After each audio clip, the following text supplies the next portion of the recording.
नमस्कार दोस्तों, स्वागत है आपका आपके अपने चैनल कॉमर्स 6 में। आज हम बहुत टाइम के बाद बैंकिंग का जो लास्ट वाला टॉपिक मैंने छोड़ा था उसको कंटिन्यू कर रही हूँ। तो उम्मीद करती हूँ मेरी ये वीडियो आपको पसंद आएगी। नाबार्ड के बारे में हम देखते हैं। उससे पहले मैं नाबार्ड की थोड़ी सी हिस्ट्री बताऊंगी कि नाबार्ड बना क्यों और क्यों, क्या क्या इसके लिए एक्शन हुए, क्या क्या कमेटी बनी, वो सब हम लोग देखते हैं। सबसे पहले क्या हुआ कि 1978 पंचवर्षीय योजना चल रही थी। पांचवी पंचवर्षीय योजना 1979 तक चलनी थी, 1974 से लेकर 1979 तक। इंदिरा गांधी जी प्राइम मिनिस्टर थे। उन्होंने क्या किया कि उन्होंने एक नारा दिया, गरीबी हटाओ। गरीबी हटाओ जो नारा दिया उन्होंने, वो उनका बिल्कुल उल्टा पड़ गया, जिसको हम लोग बोलते हैं गरीबी हटाओ। लोगों ने ये समझा गरीबी हटाओ तो गरीबी तो कैसे हटेगी, ऐसा तो कुछ हो ही नहीं सकता कि गरीबी हट जाए। लोगों ने सोचा शायद ये कहा गया है गरीबों को हटाओ। गरीबों को हटाओ ये सोच के ये योजना बिल्कुल अच्छे से नहीं चली। उनकी सरकार एकदम से तख्ता पलटा, जनता पार्टी आ गई। जनता पार्टी जब आई तो क्या हुआ जी, 1978 के अंदर ही ये योजना बंद हो गई। ये योजना बंद हो गई तो जो मुरारजी देसाई आए प्रधानमंत्री जनता पार्टी के। उन्होंने क्या किया, ये बोला कि ये जो योजना आप लोगों ने बना रखी है ना, ये मेरी तो समझ में आ नहीं रही। मैं नहीं कहता कि भी ये योजना सही है, बंद करो इसको, क्या गरीबी हटाओ, क्या सब कुछ है। 1978 के अंदर ये योजना बंद हो गई। 2 साल का एनुअल प्लान चला, 2 साल का। और 1978 से लेकर 1980 तक, 1978 से 1980 तक रोलिंग प्लान, जिसको हम लोग बोलते हैं रोलिंग प्लान चला। उस टाइम में इंदिरा गांधी जी को बहुत बड़ा झटका लगा। उन्होंने कहा एकदम से कैसे तख्ता पलट हुआ, तो क्या किया जाए। 2 साल तक उन्होंने भी बहुत मंथन करा। 1980 में फिर से इंदिरा गांधी की सरकार आ गई और उन्होंने जो मंथन किया कि हम लोग जो गरीबी हटाओ पे काम कर रहे थे, जो सब कुछ कर रहे हैं, वो अब हम क्या करें, हम इस नारे को कैसे बदलें। तो उन्होंने ये देखा कि गरीबी तो हट नहीं सकती, क्यों ना हम ऐसा करें, गरीबी निवारण, गरीबी उन्मूलन की जगह गरीबी का निवारण किया जाए, गरीबी को कम किया जाए। ये नारा दे दिया उन्होंने अगली पंचवर्षीय योजना के अंदर कि गरीबी हटाओ नहीं, गरीबी को कम करो, गरीबी को का निवारण करो। गरीबी निवारण करना है, गरीबी को हटाना नहीं है। ये योजना बना दी। तो अब गरीबी को हटाए कैसे। हम लोग ये जानते हैं कि जो हमारे देश की जनता है आज के टाइम में 65% जो जनता है वो कहाँ रहती है, गांव में रहती है, रूरल।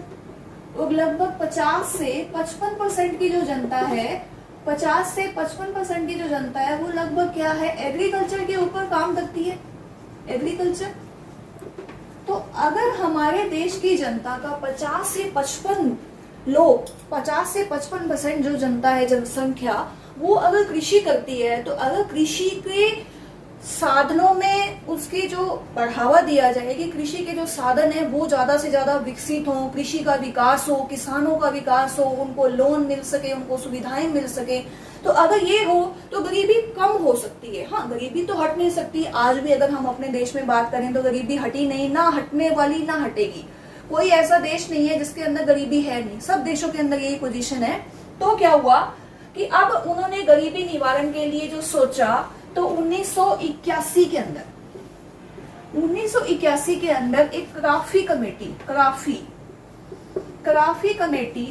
कार्ड भी बोला जाता है जिसको, क्राफी कमेटी बनी, जिसको क्राफी कार्ड बोला जाता है। उसके नाम से एक कमेटी थी, क्राफी कार्ड के नाम से, जिसके बी शिवरमन जिसके अध्यक्ष थे। उन्होंने एक कमेटी बनाई और उन्होंने ये कहा कि जो अब है ना आरबीआई, उससे पहले आरबीआई और एआरडीसी, जो 2 संस्थाएं मिलकर एग्रीकल्चर के लिए काम कर रही थी, वो सही नहीं है। खाली उनसे काम नहीं चलेगा, अब कुछ ऐसा हो कोई ऐसी संस्था, कोई ऐसा बैंक जो क्या करे जी, लोगों को ट्रेनिंग भी दे, लोगों को लोन भी दे, जमीन की जो हमारी जो जमीन की पोजीशन है उसको भी उपजाऊ करे। सब करने के बाद है ना कुछ ऐसा हो जिससे हमारे देश की जो कृषि है उसमें विकास हो, हमारे किसानों का विकास हो, और साथ ही साथ क्या है, हमारा जो देश जो है, जो ग्रामीण जगह ग्रामीण इलाकों में रहता है उनका सुधार हो।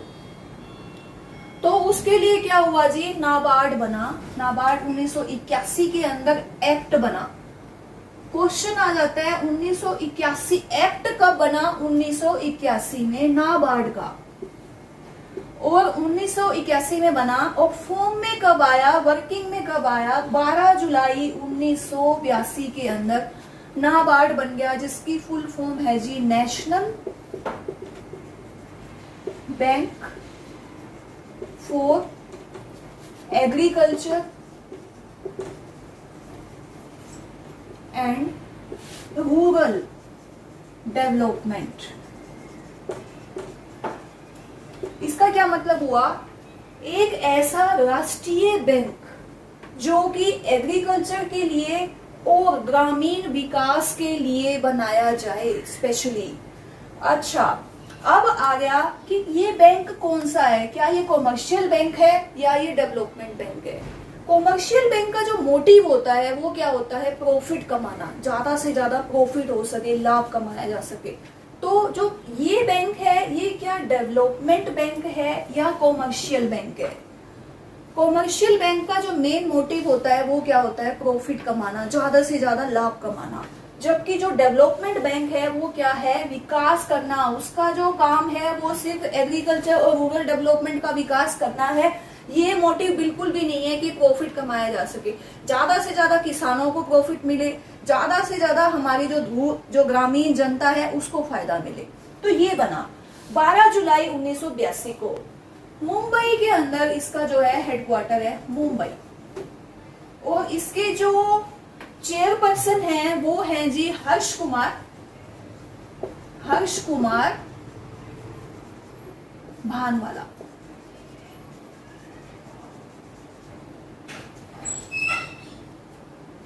हाँ जी, इसका जो हेड ऑफिस है वो है जी मुंबई में, और इनके जो चेयरपर्सन है वो हैं हर्ष कुमार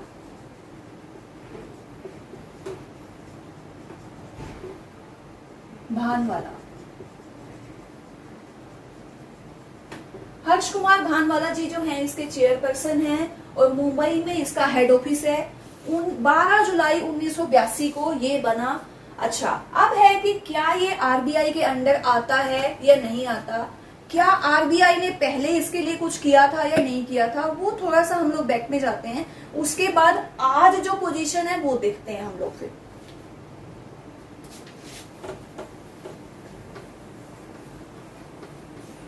स्टार्टिंग के अंदर जब कोई भी संस्था शुरू होती है, कोई भी बिजनेस, चाहे आप चाय की रेडी से ही शुरू कर लें, तो उसके लिए क्या होता है कि इनिशियल कैपिटल, जिसको हम लोग बोलते हैं शुरुआती पूंजी, वो लगाना बहुत ज्यादा जरूरी होता है। आप बिना पूंजी के कोई भी काम करने की सिर्फ सोच सकते हैं, उसको कर नहीं सकते, ये हम लोग जानते हैं। बिना पूंजी के अगर हम कोई काम करना चाहते हैं तो बिल्कुल हम सोच सकते हैं, लेकिन हम कर नहीं सकते। करने के लिए तो हमें पूंजी की जरूरत होगी। तो क्या था कि स्टार्टिंग के अंदर जब नाबार्ड बना तो 100 करोड़ की पूंजी लगी। 100 करोड़ की पूंजी के अंदर क्या हुआ कि लगभग 73% की जो पूंजी थी वो किसने लगाई, आरबीआई ने, और गवर्नमेंट ने कितनी लगाई जी, 27%। इसका क्या मतलब हुआ, गवर्नमेंट ऑफ इंडिया का जो रोल था वो था 27%, 27वां हिस्सा किसका था, गवर्नमेंट का, और आरबीआई का था 73%। धीरे धीरे धीरे आरबीआई ने अपना जो पार्ट है वो वापस ले लिया, और गवर्नमेंट ऑफ इंडिया है वो आज के टाइम में पूरी की पूरी इसकी होल्डिंग कर रही है। तो अगर आज के टाइम में पूछा जाए तो 0.40 यानी कि 0.40% आरबीआई का शेयर है आज के टाइम में, और हमारी जो गवर्नमेंट है उसका कितना है जी, 99.60% हमारा जो हिस्सा है गवर्नमेंट का वो आज के टाइम में आज की पोजीशन है। अब आ गया जी इसकी पूंजी कितनी है, अधिकृत पूंजी सेबी ने कितनी डिसाइड करी और अब कितनी है, 5000 करोड़। 5,000 करोड़ की सेबी ने इसकी कैपिटल रखी कि ये इतने 5,000 करोड़ के शेयर जो है वो बेच सकती है आने वाले टाइम में। लेकिन उसके बाद क्या हुआ, सेबी ने जब किया इसको, क्योंकि जो भी कंपनी, जो भी संस्था अगर ओपन मार्केट के अंदर शेयर खरीदती या बेचती है, उसका बिजनेस करती है, तो उसको क्या है, सेबी देखती है। तो सेबी ने क्या किया, 5,000 करोड़ की पूंजी डिसाइड कर दी कि इतनी आप बेच सकते हो, इतने के शेयर। धीरे धीरे बढ़ने के बाद 6 गुना बढ़ा दी, और क्या हुआ जी, 30,000 करोड़। 30,000 करोड़ आज के टाइम में इसकी ऑथोराइज्ड कैपिटल है। ऑथोराइज्ड कैपिटल है जी 30,000 करोड़ रुपए आज के टाइम में नाबार्ड की। अब करंट का एक क्वेश्चन इसमें से बनता है जो मैं आपको बता रही हूं। आत्मनिर्भर भारत हमारा देश बनना चाहता है। मोदी जी भी यही कहते हैं कि हमारा देश आत्मनिर्भर बने, ज्यादा से ज्यादा जो डेवलपमेंट है, ज्यादा से ज्यादा प्रोडक्शन हमारे देश में हो, ताकि हम लोग दूसरे देशों से एक्सपोर्ट ना करें, इंपोर्ट ना करें, और एक्सपोर्ट ज्यादा से ज्यादा करें, आत्मनिर्भर बने। क्योंकि आत्मनिर्भर बनना आज के टाइम में बहुत ज्यादा जरूरी है हमारे जैसे देश के लिए। कोरोना काल के अंदर आप लोग देख ही रहे हैं कि जो पोजीशन है, हमारी अर्थव्यवस्था बिल्कुल डगमगा गई है। अगर हम लोग जीडीपी की बात करें तो -23.90 आज की जो हमारी जीडीपी है माइनस में जा रही है।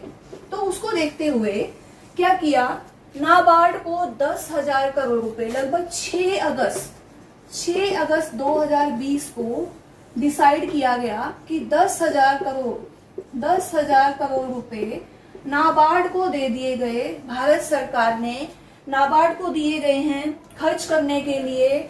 किसको, नाबार्ड को, किसके लिए, किसानों के लिए, फार्मर्स, और साथ ही साथ रूरल डेवलपमेंट, ताकि हमारा जो ग्रामीण है वो विकास करेगा तो हमारी कृषि में विकास होगा। अगर हमारी कृषि में विकास होगा तो हम लोग क्या है, ज्यादा से ज्यादा एक्सपोर्ट कर पाएंगे, निर्यात कर पाएंगे, और अगर हम निर्यात कर पाएंगे तो हमारा जो बिजनेस बढ़ेगा, हमारा जो फॉरेन रिजर्व है फॉरेन करेंसी का वो बढ़ेगा, और हमारी जो पूरे दुनिया के अंदर जो पोजीशन है वो ज्यादा बढ़ेगी। ठीक है, तो नाबार्ड बहुत ज्यादा इंपॉर्टेंट है इस टाइप से देश की डेवलपमेंट के लिए।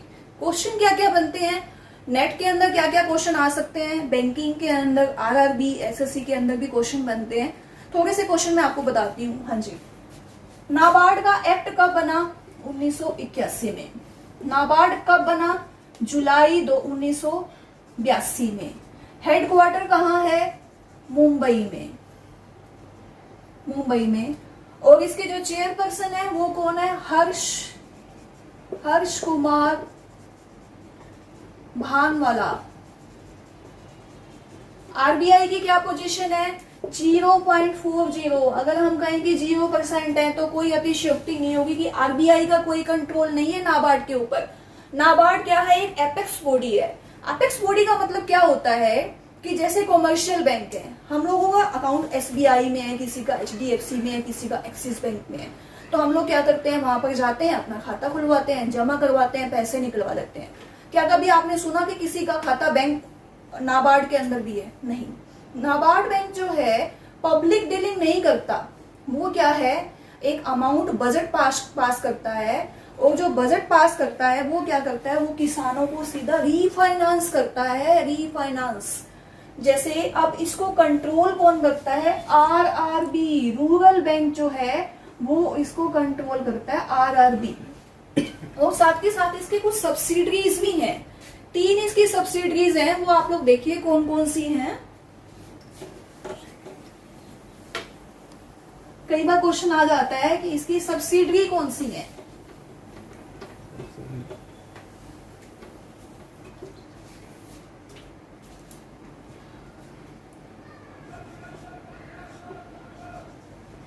नैब कौन, नैब किसान, नैब समृद्धि, ये 3 इसकी सब्सिडरीज हैं। क्या होता है सब्सिडरीज का मतलब कि इन तीनों के ऊपर नाबार्ड का पूरा अधिकार है। अगर कोई भी कंपनी किसी दूसरी कंपनी के 51% से ज्यादा के शेयर ले लेती है तो वो मेन कंपनी हो जाती है, और जो दूसरी कंपनी है वो उसके अंडर काम करना पड़ता है उसको, वो उसकी सहयोगी कंपनी होती है, सब्सिडरी कंपनी होती है। तो 3 कंपनी होगी जी, नैपको, नैप किसान और नव समृद्धि, ये तीनों इसकी सब्सिडरी हैं, 3 सब्सिडरीज हैं, ये भी आप लोग ध्यान रखिएगा। हेडक्वार्टर मुंबई में हर्ष कुमार भानवाला इसके जो हैं वो बने चेयरपर्सन, और बी शिवरमन के रिकमेंडेशन से, उसकी सिफारिश से क्या हुआ जी, नाबार्ड बैंक बना। क्राफी कार्ड के नाम से जो कमेटी थी वो इसकी कमेटी थी, जिसके सहयोग से जो हमारा नाबार्ड आया 1982 के अंदर रनिंग में। ठीक है जी, ये हो गया नाबार्ड का छोटा सा परिचय। उम्मीद करती हूँ मेरी ये वीडियो आपको पसंद आएगी, और ज्यादा से ज्यादा आपके क्वेश्चन है इस सीरीज में से आपके अटेम्प्ट होंगे, और अगली वीडियो में हम लोग मिलेंगे अगले कोई ऐसे विशेष बैंक के साथ, जैसे आरबीआई है या कोई और कमर्शियल बैंक, उसके बारे में आपके साथ मैं चर्चा करूंगी, और मिलते हैं हम लोग अगली वीडियो में। Thank you.